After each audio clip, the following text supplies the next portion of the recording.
I could not function. And I wasn't, as most people who experience depression, I wasn't doing it on purpose. I really couldn't function. And what it illustrated to me was, for the first time in my life, I had disobeyed my own soul. For the first time in my life, I had prioritized someone else's expectations of me above my own calling. For all of you who don't know my business, you got to get a little bit of tea right now.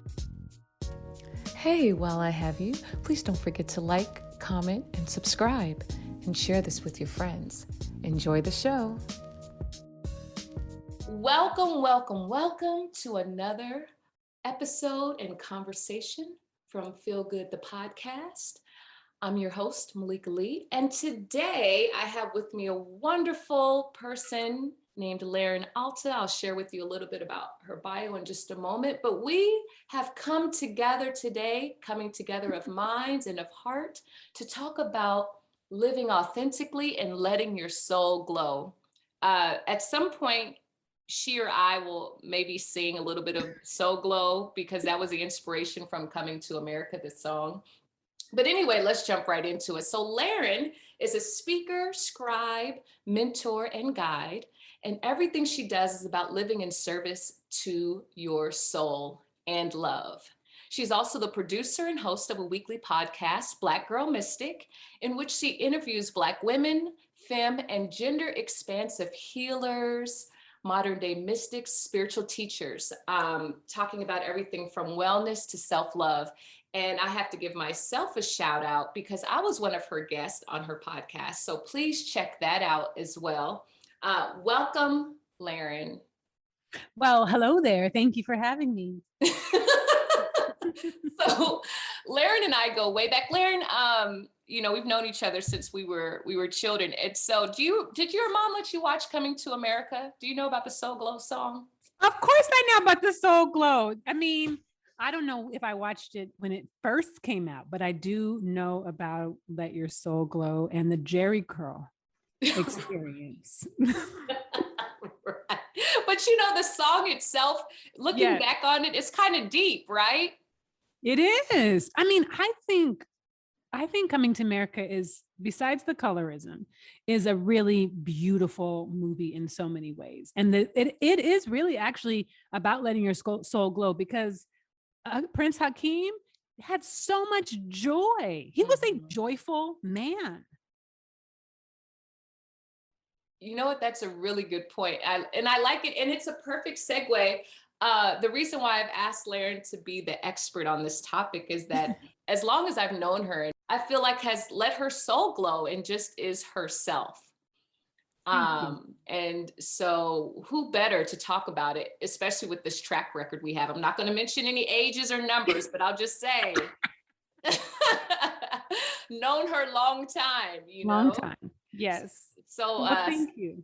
Yeah, you're welcome. So how would you define like authentic living in general? What does that mean to you?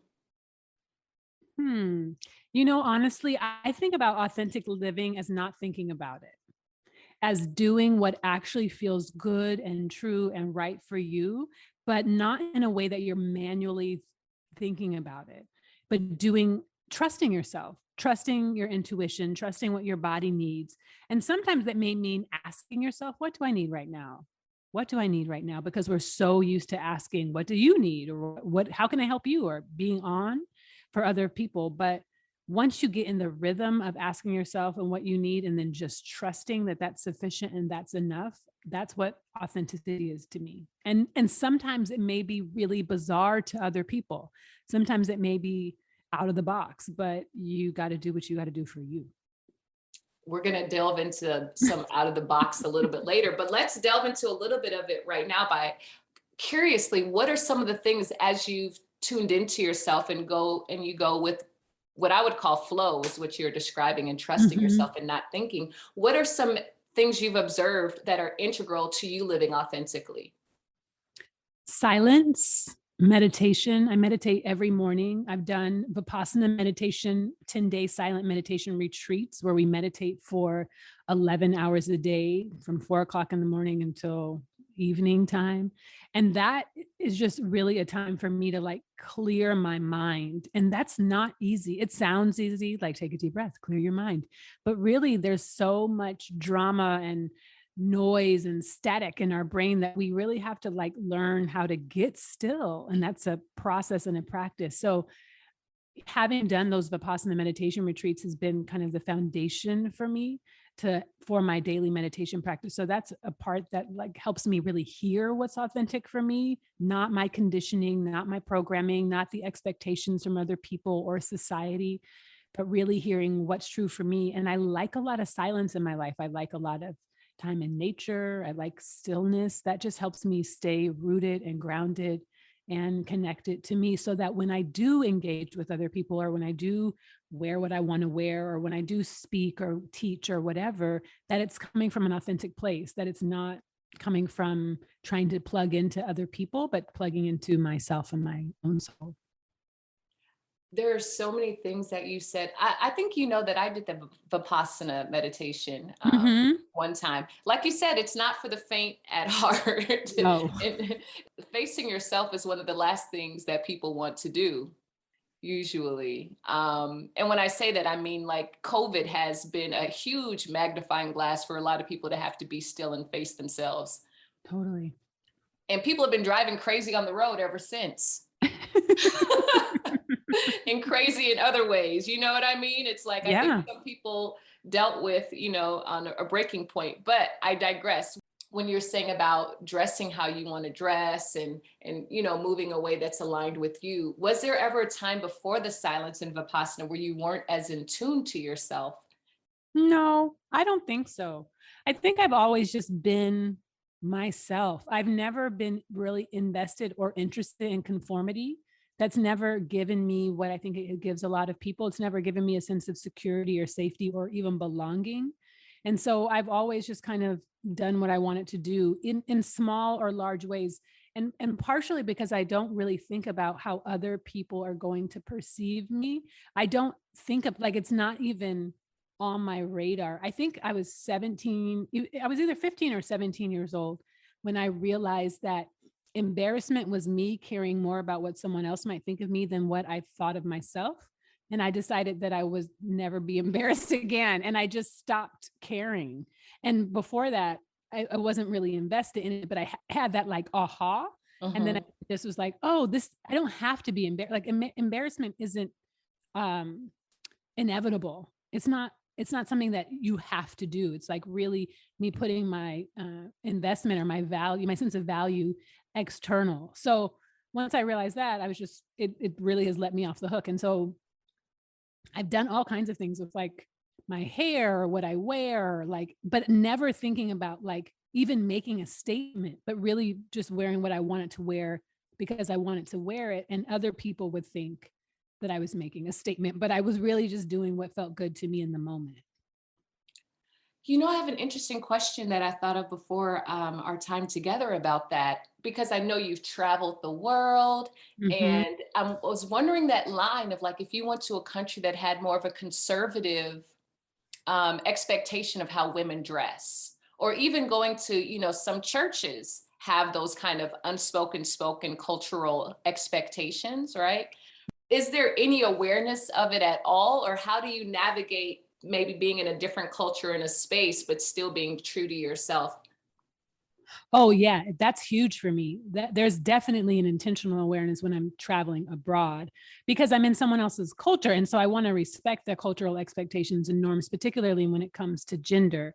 So I'm not interested in like superimposing American ideals on other people. So, when I've been to India and both times I've been there I was spent a lot of time, traveling alone.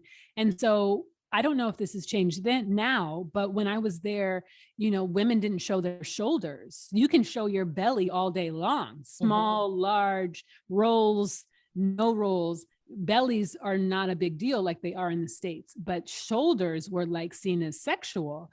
And so no matter if it's 90 degrees and 90% humidity, you cover your shoulders. and you can have your belly out, but you cover your shoulders. So like, that's an example of something that is important to me, and not necessarily cover your head or not necessarily cover that, but you know, I was very, very aware. It's like, it's kind of like cleavage in the States, right? Like you can show cleavage, but it's kind of sexualized. And that's how shoulders are and have been historically in India. So I was very aware of that. But when I was alone traveling in Morocco, I went to Morocco for 3 weeks. I was living in Paris and traveled to Morocco by myself. And I went all over the country, but it was my first Muslim country. And Morocco has the reputation for being the most liberal Muslim country in North Africa.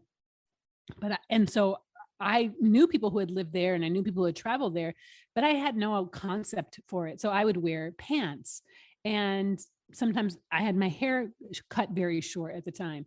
And so people thought I was a sex worker because I look sub-Saharan African and I was wearing more closely fitting clothes. They weren't tight, but they weren't as loosely covered as, excuse me, as traditional Islamic garb. And not that I had to wear a hijab, but I just wasn't aware of the, like you said, unspoken cultural expectations. And I had some people kind of approach me and I was horrified. But once I realized, oh, I'm sending some signals that I wasn't even aware of that I was sending, and I changed my wardrobe and started covering my head, those kinds of approaches completely stopped. Wow. So what I'm getting is that there's a dance in some ways between what feels right and authentic to you, and at the same time wanting to be respectful and or open to, porous is the word that came to mind, like kind of porous, of letting different experiences and different norms kind of influence or shift the way you move or you carry yourself. Is that accurate? Well, I would say it's more like turning your face to a different horizon. So for example, when I got, oh, this is what's expected of me in Morocco, it didn't feel like conformity. It felt like, oh, well, now I can wear these colors and in this outfit, as opposed to this outfit, right? Like it was just like a shift of, I can still express myself. I can still, you know, wear what I want, what feels authentic to me, but within these kinds of outfits, as opposed to the kind of outfits I was originally wearing in Paris, right? So it's like, oh, okay, I just need to shift it, but it didn't feel inauthentic. It didn't feel any more or less inauthentic. Gotcha. Okay. So I want to go back, to, you mentioned an interesting turning point about what embarrassment was. And I'm wondering, because so many times there's two things I think, and I'm curious to hear your thoughts of why people live inauthentically. My guess is, well, in fact, I'm not even going to put my guesses out there first. I'm curious to hear what your thoughts are on that, and we'll expand from there. I think there's always a reward. There's always some kind of benefit. And I think one of the greatest gifts of my childhood and upbringing was that I didn't have too much. Once I started, like I were a lot of challenges, but but they didn't come around my authenticity. And that's the blessing. Like I never felt like I was saying this before we started recording, but like something I heard a lot growing up was like, that's just L'Erin.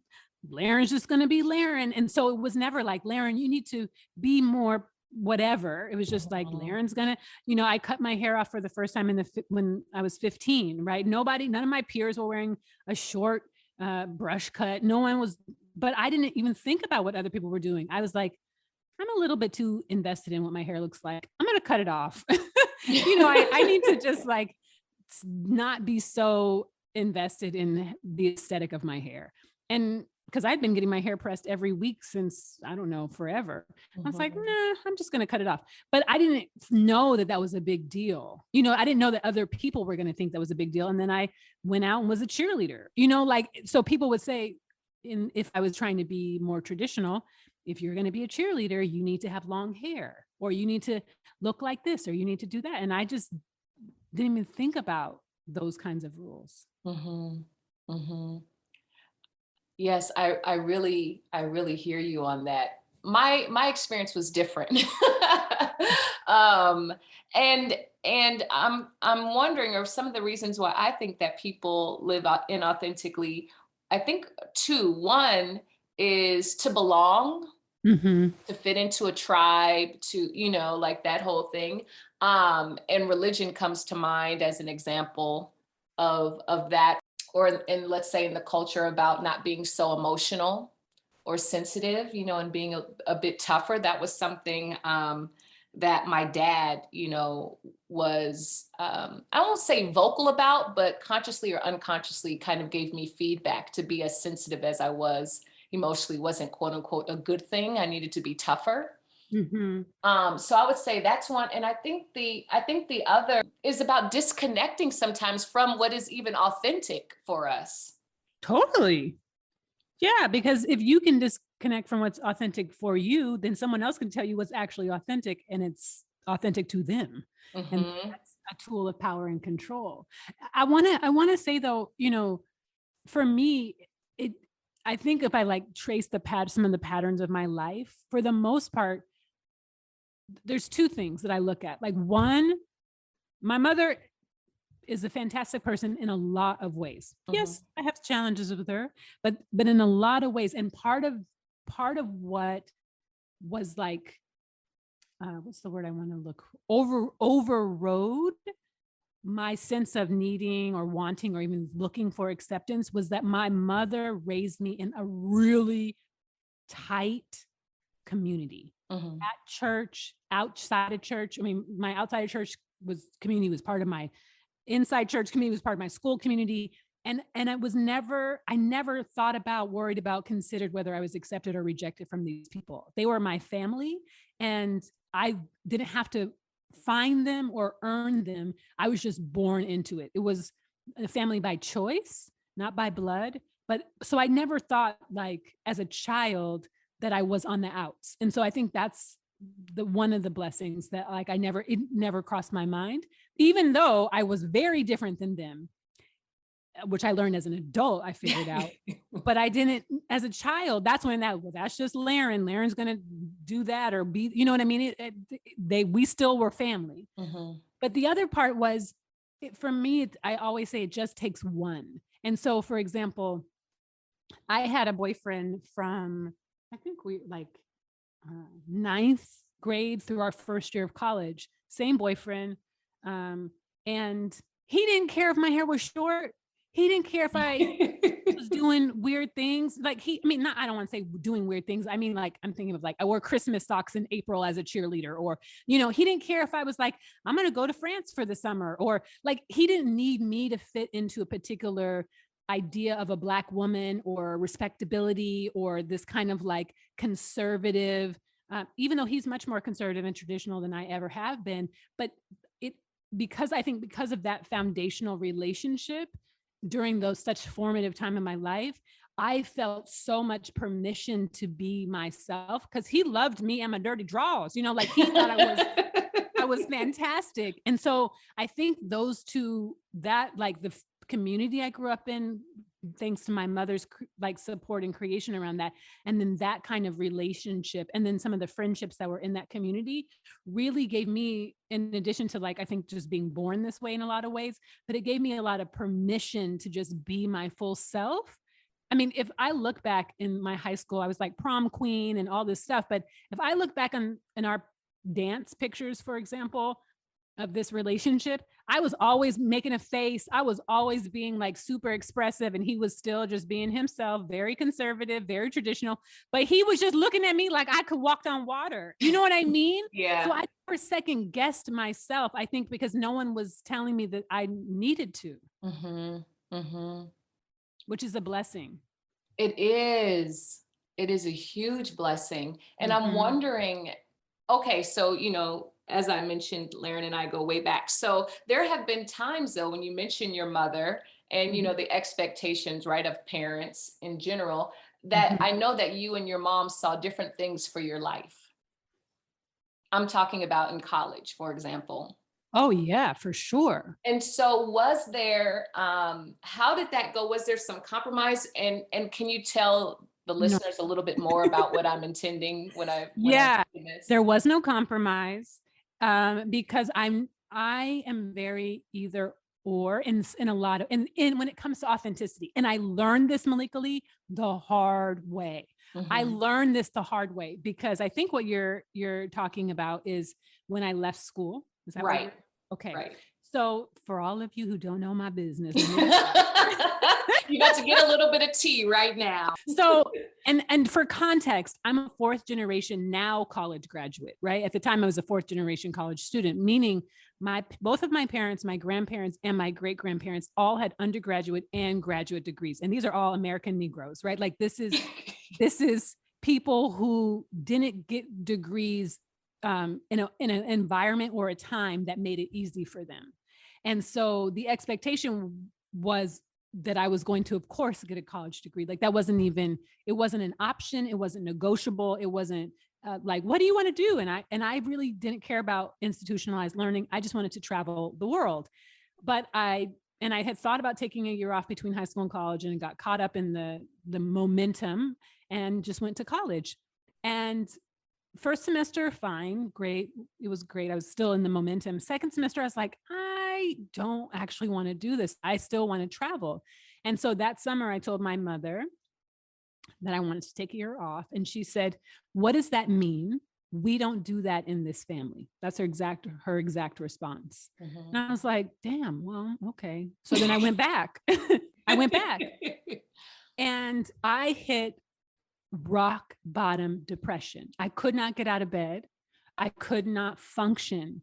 And I wasn't, as most people who experience depression, I wasn't doing it on purpose. I really couldn't function. And what it illustrated to me was for the first time in my life, I had disobeyed my own soul. For the first time in my life, I had prioritized someone else's expectations of me above my own calling, which was to travel, which was to see the world, which was to explore life beyond the confines and the pearly gates of Spelman College. Mhm. And so that year it was very hard. My mental health took a beating.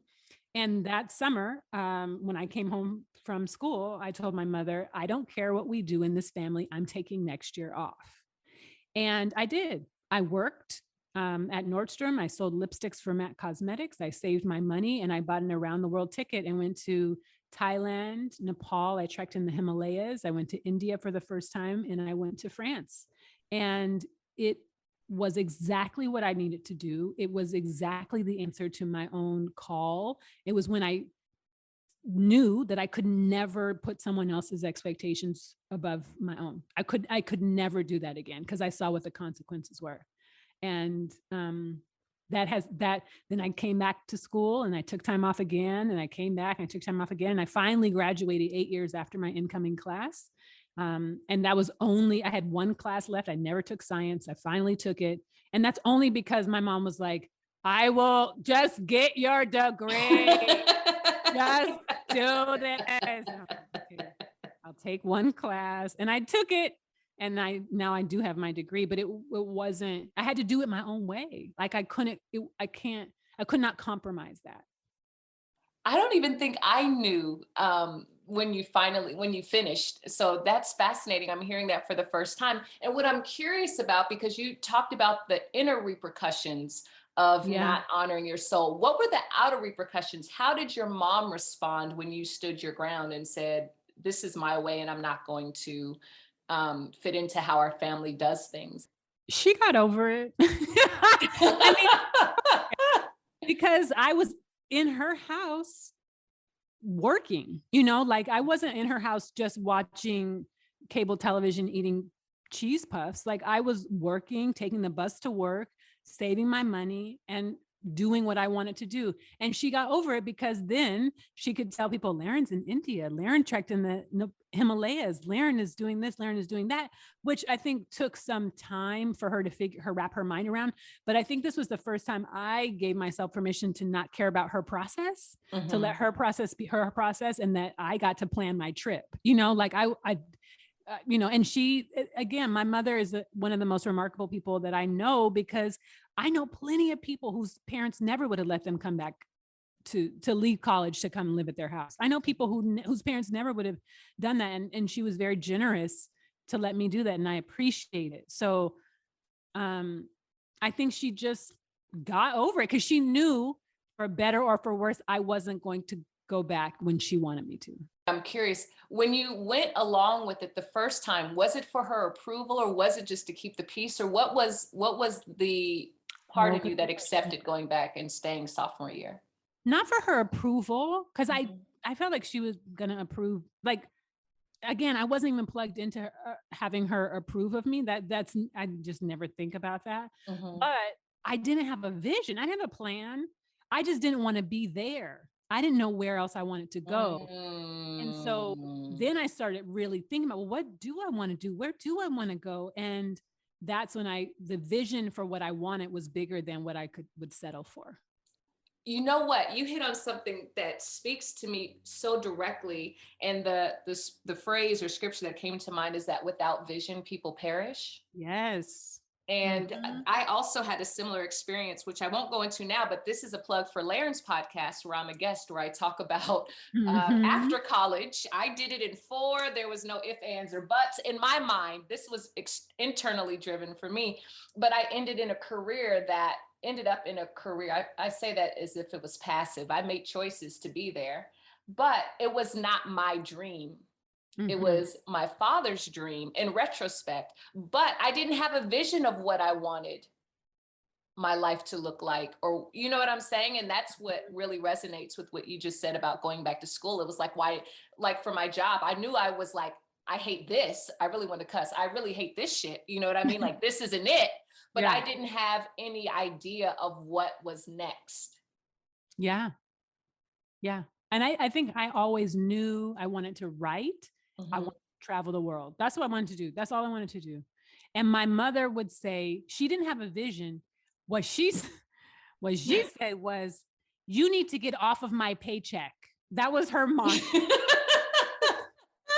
So whatever that entailed, she was not wedded to it as long. Now there was no support. I mean, there was financial support, but there was no guidance around a career or what that could look like or how to do what I wanted to do. It was just get off of my paycheck. That was the only vision that she had for my life. I think that was my dad's vision also. I mean, I think the subtext of that was, and don't embarrass me with what you do with your life. But she never said that. She never said that. But but she would say, and be of service. Like do right by Black people, be of service, make a contribution. Like that was all, like that was very clearly and directly and consistently articulated. Do right by Black people, be of service, make a contribution. That was like the mantra. Yeah, that makes, I mean, knowing your mom, that makes sense. And you know, she was one of the people when I left the corporation, she said, you're going to leave your job? That's the irony, because she has been an entrepreneur for like 40 years. She left her good job too. I had to remind her of that. But you know, for a while, she had sent me some emails in the area. So I left the job that I left. I'm talking about, I was a financial analyst. And your mom sent me emails with posts of finance positions for like a couple of times after that. Oh, Lord. Until I had to remind her, I was like, you know, you quit your job too, right? Oh yeah. And I was like, and I don't have kids quitting a job. Hello. Right? She is phenomenal in a lot of ways, and that's one of them. I don't know. She made a life, and in a way that still astounds me. Yeah. She's definitely a force. So I want to get into going back to like living authentically. What have been, because you talked about such a strong foundation growing up with these people who are different from you. And now as we've gotten older, what have been some of the, let's say, challenges or unforeseeable challenges in living in this way authentically? Well, I want to say that I didn't know they were different from me when we were children. Okay. Like I didn't track, like, again, that's not something I was tracking. That's not something I paid attention to. And I don't know that they were in the way that they have ended up as adults. So the challenges as adults, like when I'm thinking of like this inner circle family village, we called ourselves the village. And for those, who've never heard of that what I'm talking about, like we did, it wasn't like what is it, like a cult or like sister wives, not like that. Everyone had their own family, everyone had their own homes and household, but all of our parents, for the most part, were Southerners who had moved to Seattle either for grad school or for work and did not have any other family. And so they decided to raise their children together. And so we were all, all the adults were auntie and uncle, all the children were brother and sister. And there's like, multiple families, and we did everything together like a biological family would have: holidays, birthday, everything was like so that was like the family. And my biological family is very tiny. And so this was all I thought of as my family, in addition to like my small biological family. And the challenge about Malika Lee, this was really hard, and it gobsmacked me upside my head. Oops, upside your head, said oopala. Okay. What was hard as an adult, and this really, when I realized this, I sobbed, I cried, because it took me a few years to realize that, one, although we had grown up in this family and I had considered them my family, they all had actual family outside of the village. Mm-hmm. And I didn't. My biological family outside the village was very sparse. And none of my aunts and uncles that I knew had, and when I say none of, I mean, two uncles none of my mother's siblings had children that I knew. So they all had aunts and uncles and grandparents and family outside of this village that we grew up in Seattle. And so when they became adults or we became older, that's who they kind of became family with. Mm-hmm. I didn't have that. And so and then the recognition that they were all MDs, PhDs, lawyers, college professors, MBAs. They went on to live very traditional, upwardly mobile, Black bougie lives. And I didn't. As I said, it took me 8 years to graduate. I'm traveling all over the world. I'm doing life that looked very unconventional to them, very outside of the box to them. And they, I think in a lot of ways, were like, L'Erin doesn't actually belong in our vision of adulthood.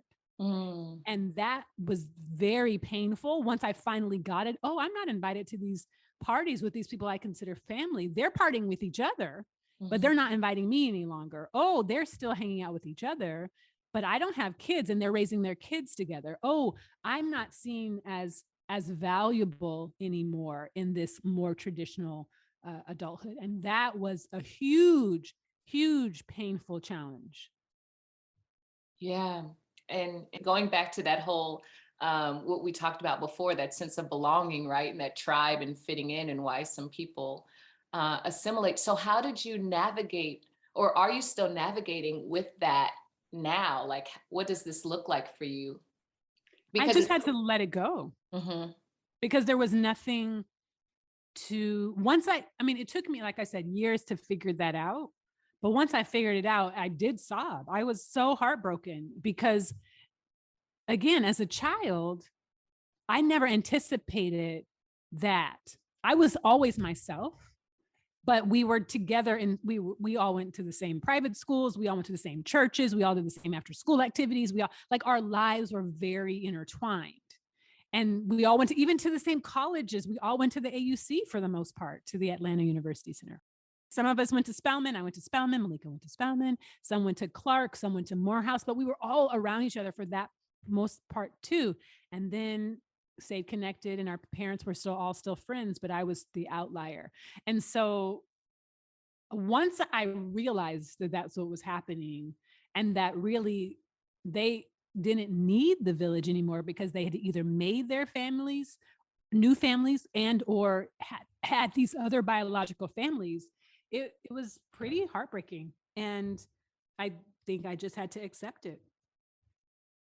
And did you start looking to create other quote unquote the villages or tribes to feel that sense of family and that longing? No, I didn't. I didn't realize kind of what I needed. I was in romantic relationships, which weren't always great. And I didn't build a family. I don't want to have kids, so I just didn't. I think part of it was being authentic is the only way I know how to live. I didn't anticipate being in a society that didn't have space for that, and that I would have to create my own. I didn't, because I didn't know. I can really relate to so many things that you're saying, and I've heard people talk about this, not a lot, but these ideas of soul families and resonance, and how it's like people grow up feeling different than their immediate environment, and then it's like you have to go through this journey, right, to then come into contact with your authentic soul tribe and soul family that resonates, because they were all trailblazers, and that's part of the journey, is having to go some of it alone. And Does I that haven't resonate found with you? that. Totally. I just haven't found it yet. And I'm in that kind of space between, in a sense. Yeah, I think I'm in that same space as well. And you laid out so clearly the benefits and why you continue to choose you, basically, is what it sounds like, in living an authentic life. And going back, to coming to America, and why Soul GLO is so telling, right? Is that he also did something that was very unconventional for his tribal customs, by even, not going with the woman that was selected for him in an arranged marriage, and finding his own way. What are some of the benefits? Like, you've talked about the depression that you went into when you went against your own inner knowing. And if someone's listening that's kind of teetering or afraid, that didn't have such a strong support, for some people, living authentically does mean for them knowing that they don't have their familial support or contact anymore, and so I'm wondering, for you, like, what are some of the benefits you could speak to if someone's kind of vacillating? They know the cost, but what are the perks and the upside? I mean, that's kind of actually hard for me to say, because I don't know what it's like not to, other than that one time, like, I don't know. I haven't lived inauthentically. So all I can say is it's better than that. It's better than inauthenticity. It's better than conformity. It's better than trying to shrink yourself into a box that doesn't fit you. When you're authentic, there is no box. You take up all the space of you, and you get to choose and create the life that you want. And that is beyond measure. You can't quantify that. Coming from a person who did live inauthentically in some ways, going back to like the corporate job, is one of the things that I feel now is more peace and more fulfillment. Not to say that life has gotten any easier, but just that inner irritation or friction of my soul has definitely shifted.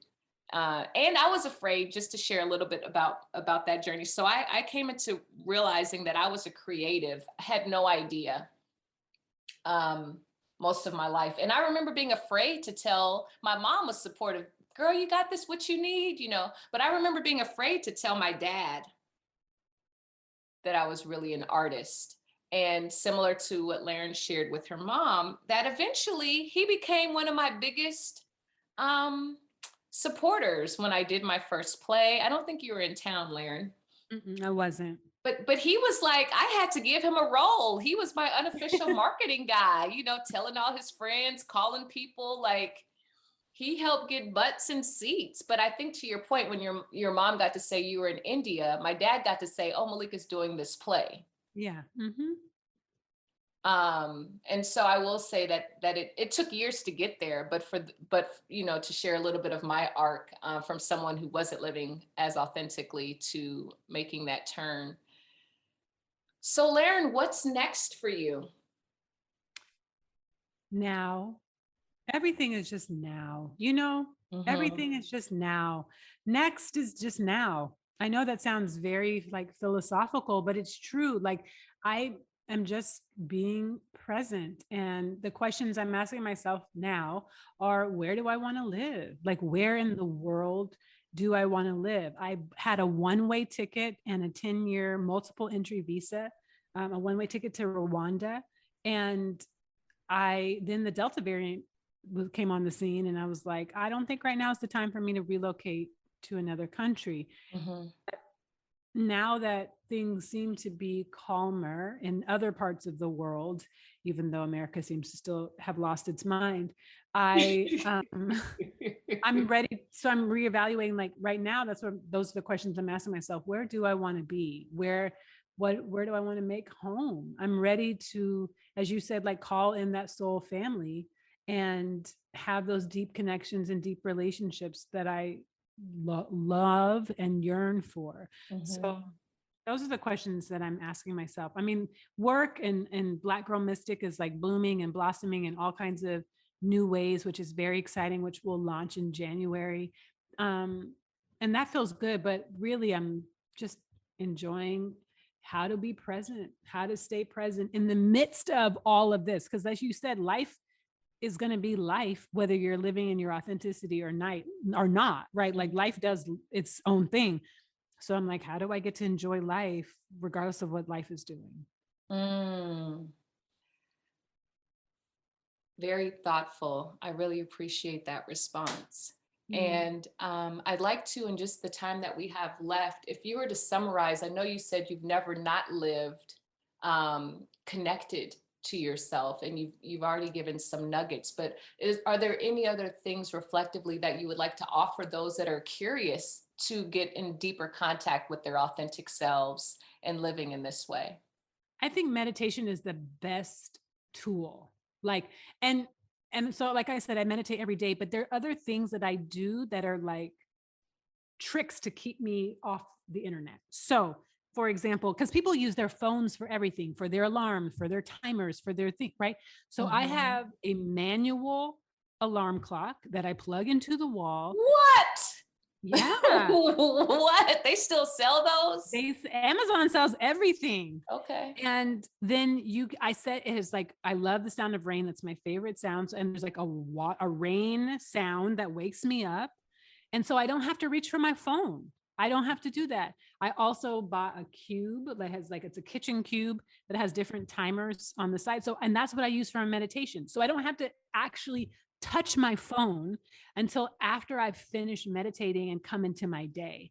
And those may sound like two really little things, but the more time that you can spend kind of, as you said, in the flow, in that like uninterrupted your own energy, your own vibration, your own frequency before you start thinking of emails or who commented or how many likes you got or whatever or even like who else is in the house with you that you have to talk to or whatever. Like, as long as you can the longer you can stay rooted and anchored in your own frequency, the more you build the momentum of your own energy. And then the caboodle, the secret of it all is the more saturated you are in your own energy, the more you'll be aware when something isn't your energy. That's Mm. Then you'll know like, oh, that doesn't, there's a discordant frequency, there's a discordant vibration because you're so rooted in your own frequency, in your own energy, that when something that's not yours, it could be an idea, even if it's an idea in your own mind or something that someone says to you or something, and you're like, oh, that doesn't feel right. If it doesn't feel right, it's probably not right. Right. And so you've got to start resonating with yourself, because so many of us are resonating with other people. If you Mhm. start resonating with your own frequency, then you will be able, then it won't be like authentic versus inauthentic. It'll just be you. You will just be yourself everywhere you go, everything you do. That is so powerful in so many ways. And as I'm listening to you, I'm thinking of, I do the same thing. I don't sleep with my phone in my room anymore and things like that. But I'm also aware of the constant impressions, right? We get through media, Mm-hmm. through even like the Facebook algorithms, like, in mass, we can be gaslit all the time throughout the day, as well as, like you said, being disconnected from our own inner source and rhythm. Mm-hmm. Um, And what comes to mind with that is, what if somebody who says, I don't like spending time alone? I don't like, maybe they don't even like their own company. That's real, but you kind of got to get over it. It's like you got to just get used to yourself. Because the thing is, you are gonna dislike it until you like it. You know what I mean? It's like because I think part of like our society, I'm thinking specifically of like American society, is like we're so invested in being comfortable all the time. We're so invested in liking our life every single moment of every single day. But discomfort is part of growth. Absolutely. So if you're not, you don't like, just sit anyway. That's why Vipassana is so powerful. It does not care if you like it. You have to sit in silence for 11 hours a day for 10 days. And there will be times when you are, for me, I'll speak for myself. Yeah. There were days I sat in anger for days. And then you know what happened? The anger subsided. It moved. But if I hadn't sat in that anger, it wouldn't have moved. So sometimes you just have to sit in the discomfort and watch it move. That's the blessing. I think if we resist things, often we're still in relationship with it, right? We wrestle, but if we stop resisting and just allow it to move, then we see, oh, this isn't, trouble don't last always, as they said, like it has its own feelings shift, energies move, time changes, like things shift, but you got to slow down enough to witness it change. I would agree with you on that 1,000%. So in closing, I'm just curious if there's anything around this topic that I have not asked you that you would like to speak to before we complete our time together. Yes. When I think about letting your soul glow, the most important part of that whole sentence is let. That is not an effort. You don't have to make your soul glow. You don't have to force your soul to glow. You don't have to create soul glow. Your soul is already glowing. You just need to let it glow. So stop piling all these disguises and what do they say? Don't put a lampshade over your light, right? Like just let it glow. Just be who you actually and already are. There's nothing to prove. There's not even anything to do, but just be yourself. I love it. That's great words to end on. You have been listening to Feel Good, the podcast. I'm your host, Malika Lee. My guest today has been L'Erin Alta. Whoop, whoop. You can find L'Erin on social media under the moniker L'Erin Alta, Instagram, Facebook, and wherever other social media platforms, I'm sure. Are you on TikTok, L'Erin? I am on TikTok, but I just watch people.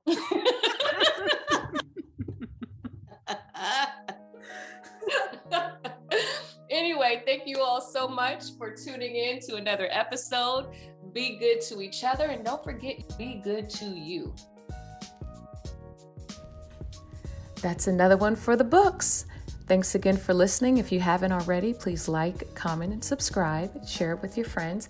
Also, you can find me on Instagram at Ms. Malika Lee. We have also a Patreon page, patreon.com/feelgood, if you would like to make a financial contribution to support this work. Or you can visit our website, thefeelgoodinstitute.com. Until the next time.